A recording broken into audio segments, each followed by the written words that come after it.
Shalom, all praise to Yahweh, Ba'ashem Yahushua, Ba'ashem Harakakadash. Don't want to see apostles and elders of great millstone and roll well, and Shalom to all the brothers doing the work of sincerity and truth. Um, yeah, you got, again, Russia more or less, kind of fortifying their little block, of power they're building. Where it's mainly like, what, China, Russia,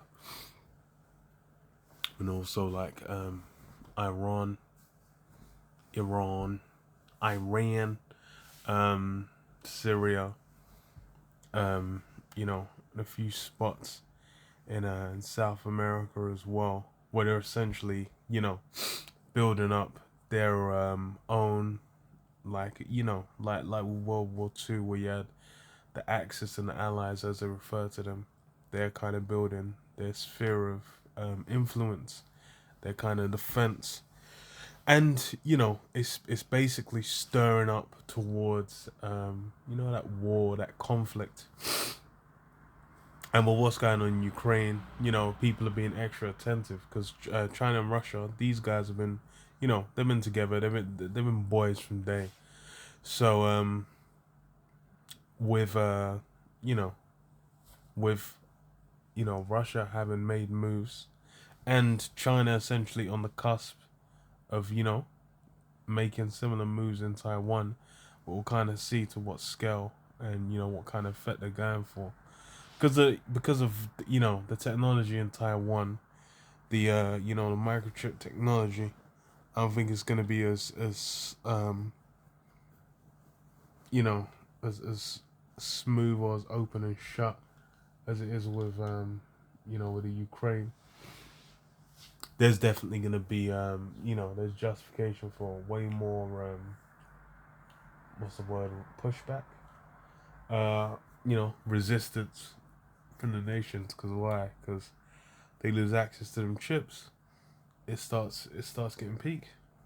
There's a bunch of, you know, advanced weaponry reliant on them. So this is on the Washington Examiner. It says Xi to Putin, we are ready to team up with our Russian allies. So it says Russian President Vladimir Putin and Chinese leader Xi Jinping met in Uzbekistan, where they reaffirmed their commitment to strengthening their relationship and putting a mark on the global scale. The two authoritarian leaders met on the sidelines of the Shanghai Cooperation Organization on Thursday, in Xi's first trip outside his country since the start of the pandemic. In the face of the colossal change of our times on a global scale, unprecedented in recent history, we are ready to team up with our Russian colleagues to set an example of a responsible world power and to play a leading role in putting a rapidly changing world on the track of sustainable and positive development.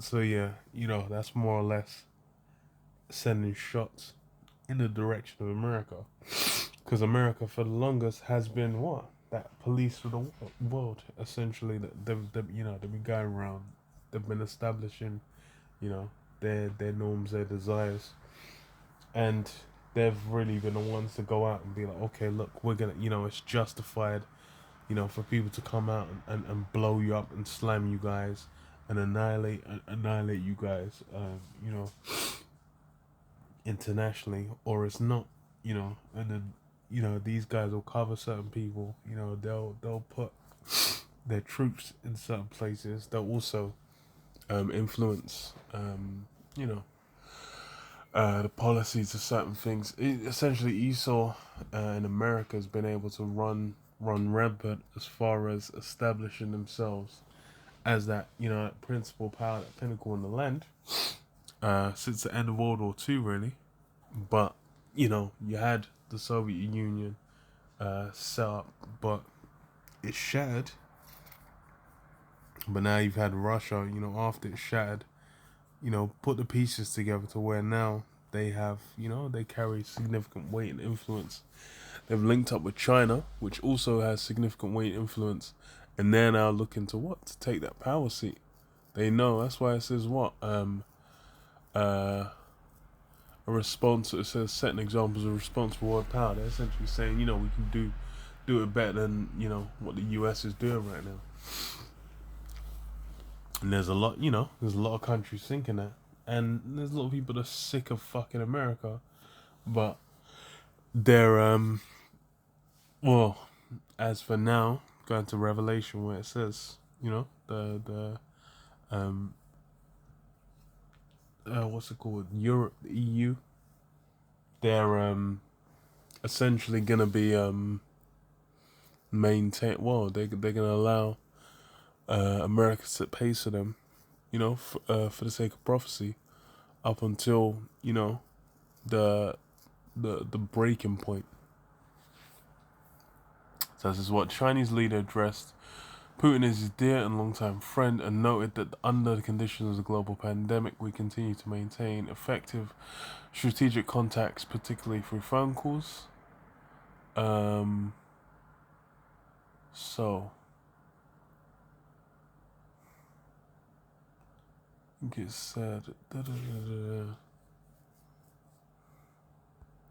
yeah. So as President Putin noted that the world is undergoing multiple changes, yet the only thing that remains unchanged is a friendship and mutual trust between Russia and China. The readout from the Chinese Foreign Ministry reads in part, the Russia-China Comprehensive Strategic Partnership or coordination is as stable as mountains. Both Russia and China stand for a more equitable and reasonable international order, setting a fine example in international relations. So yeah, they're essentially saying like, look, as far as the global order goes, they're throwing their hat in the ring, and they're looking to establish themselves so they can do what America does. America essentially is able to go out, influence, minds of the people, the culture, lifestyle, these different things. They're looking to step in, and that's, prophecy. It's prophecy that time's gonna come where you're gonna have what?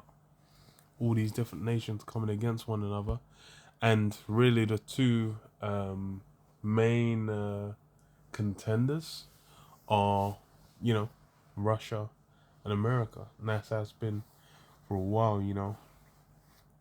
The Cold Wars, as they call it, was running for a minute, and that was more or less Russia and America trading blows, but not what do they call it? Not Ghost Warfare. They call it the thingy, not ghost. What's the word, man? Where they call it a they say that's not ghost. What the hell is the word I'm looking for, man? In the Cold War, not puppet. Although that's similar. It was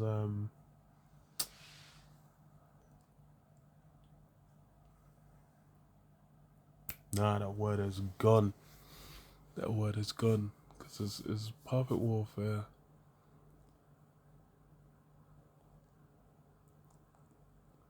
It was bruh, it's on the tip of my tongue, man. Where they had thingy, not trench, not nah, I can't even fucking remember. Jesus, that's a mess. Matthew 24 and 6, it says, and you shall hear of wars and rumors of wars. See thee be not troubled, for all these things must come to pass, but the end is not yet. Yeah, wars and rumors of wars. We're in the midst of that at its height, where you got what's going on in the Ukraine as a main attraction, but then you still have a variety of spots like the the West Bank. People are still getting wiped out there. What's the other one I was thinking of? Syria. Syria's still been popping off for the longest, and it's just whatever. Yemen as well. There's a variety of spots where it's just you go to people there, they'd just be like, they'll become immune to the sound of like bombs being dropping and shit. They'll have just been dealing with shit just like, yeah, it's fucked. It's fucked. Shit's fucked. But that's but because some guy can walk by the Thames with a ice cream cone in his hand, and watch the sunset. He thinks it's peaceful times. Meanwhile, people are getting their fucking heads blown off. So that says, and you shall have what come to pass is not yet. For nation shall rise against nation, and kingdom against kingdom, and there shall be famines and pestilences and earthquakes in diverse places. So yeah, all these all these different aspects that basically showing what we're in the midst of those times. But then the key one is what? Nation rising against nation, kingdom against kingdom. All these kingdoms coming into contention. And that's what you're having. Just when you go back to World War One, World War Two, it was what the treaties, the alliances that was set up that basically ended up drawing in what greater and greater nations to where it scaled up to where it was that global conflict. It wasn't just like some geezer in the midst of his own country, and he's just like, he saw his neighbor and he was like, fuck this nigga. He went fucking blew his head off. Nice, it's where these things are happening on an international scale, and as more people kind of get dragged in, they see, oh shit, okay, we've made that agreement, we've made that alliance, we're drawn by these pacts, so if we don't want to get fucked over in the near future, we're gonna have to do what we're gonna have to do.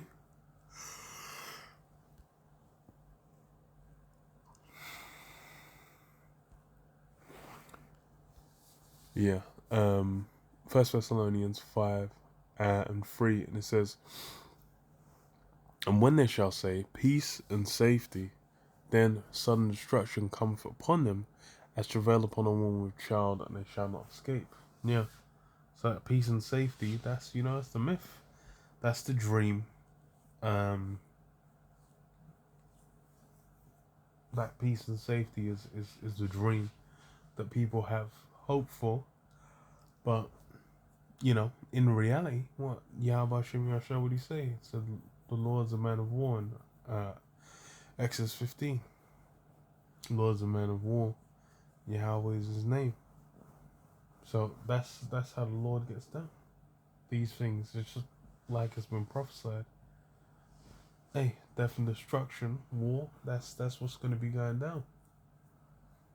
It's gonna get peak. Says yeah,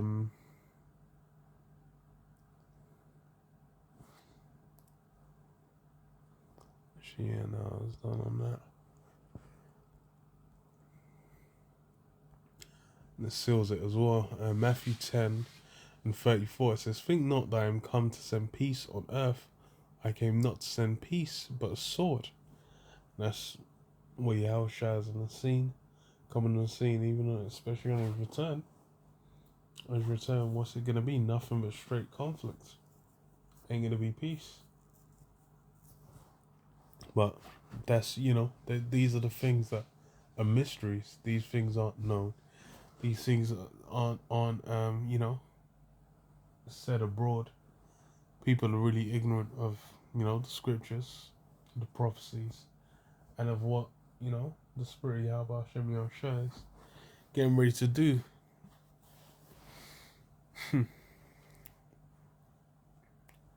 But it says what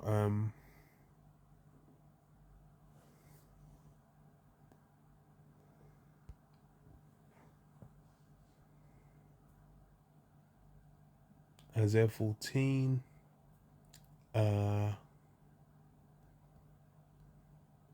so I'll start from 12. It says, how art thou fallen from heaven, Lucifer, son of the morning? How art thou come down to the ground, which didst weaken the nations? And this is going to be the lasting impact. This is going to be how Esau's going to be remembered, as things have gone down. Because why? Esau's that drain upon the earth, drain upon the nations, everything that's going down. Esau's bringing death and destruction to it. And that's really one of the key things that he's brought about on the face of planet Earth. That legendary destruction. So this is what for thou has said in thine heart, I will ascend into heaven, I will exalt my throne above the stars of the Most High. I will set no, I will sit also upon the mountain of congregation in the sides of the north. I will ascend above the heights of the clouds. I will be like the Most High. Yeah, that's what. Blimey, that's what Esau's really about. He's trying to set himself up, establish himself. So what? He's viewed as a god on earth and worshipped as such. But then what does it say? I'll descend out above the heights of the clouds. I'll be like the Most High. Yet thou shalt be brought down to hell, to the sides of the pit. They that see thee shall narrowly look upon thee, saying, no, and consider thee, saying, is this a man that made the earth to tremble, that did shake kingdoms, that made the world as a wilderness, and destroyed the cities thereof, and opened up the houses of prisoners? Because why? You're going to see, you're just going to like, yo, who's this guy? This guy was being looked at like a fit. He was being revered and feared, man. Everyone had their eyes on him, looking like, damn, this guy's like, how, you talk to your average bugged out Jake, they'll be thinking like, yeah, but no, how can we, how can we overthrow these? How can we even do anything, fam? But these guys, as far as for in their minds, Esau is basically like a god to them, man. They're viewing themselves as only even able to survive. Because why? Because Esau's out here supplementing. They're not thinking about establishing their own thing. They're not thinking about going back to, the Hebrew heritage. These things are completely mystical and mythological to them, and they don't exist. All they know is their oppressor who they've grown attached to. But what? All these heathen, everyone's gonna be looking like, what? Like, who? Wait, this guy, this was the one, like the same guy I'm looking at now, after all that, what's the word? All that allure, all that appeal is basically stripped from him. He's being presented as he truly is. That's why it's like, that's beginning with these nations, man. They're coming together because they're like, oh, that American system is so-called greatness. It looked infallible. Now everyone's looking like, oh, damn. Are these guys, is this, these guys even going to still be around? Like, they really going to continue establishing themselves?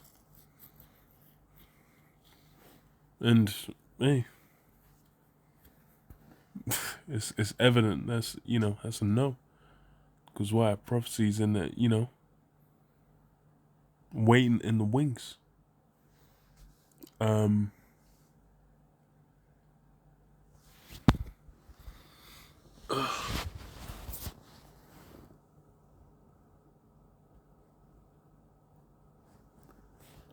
Waiting in the wings. Let me grab this. So what? Revelation 17:16 says what? And the 10 horns which thou sawest upon the beast, these shall hate the whore, and shall make her desolate and naked, and shall eat her flesh and burn her with fire. Yeah. Those 10 horns, those are meant to be the staunchest allies. Now we're seeing where those wedges are gonna come, to where that cooperation is gonna see its end. Because why? You got now where America's basically saying like, yo, comply with the sanctions on Russia. You can't get the Russian gas. Can't get the Russian oil. Actually, maybe you can get the oil still. I can't remember if they added the follow-up, but the gas is the main one, for the up and coming winter, where that's what is going to be felt, and that's what's going to be fucking up all the European economies. Seeing that, how long is it going to take for them to flip and be like, fuck this guy, we're just going to do our own thing? Because why? They're basically annihilating themselves, man. Hella countries where they're just like, damn, this shit's gonna get peaked. What's her face came in, Liz Truss. She had to come and what and first thing she had to cover was freezing energy bills. But what for how long? With no with that pipeline staying turned off, that Nord Stream staying shuttered, and then the supplement is meant to come from the U.S. That shit you ain't arriving in no reasonable sense of time. All kinds of fruit. Says, for the most I have put in their hearts to fulfill his will, and to agree and give their kingdom unto the beast, unto the words of the Most High be fulfilled. So yeah, it's basically been what? They've been made to comply until what? Until the word be fulfilled, man. Then they're gonna what? Flip. Because it's gonna be the same thing. It's been like, yo, are you really even, like, what are we even doing here? They're gonna look to establish themselves in a different manner.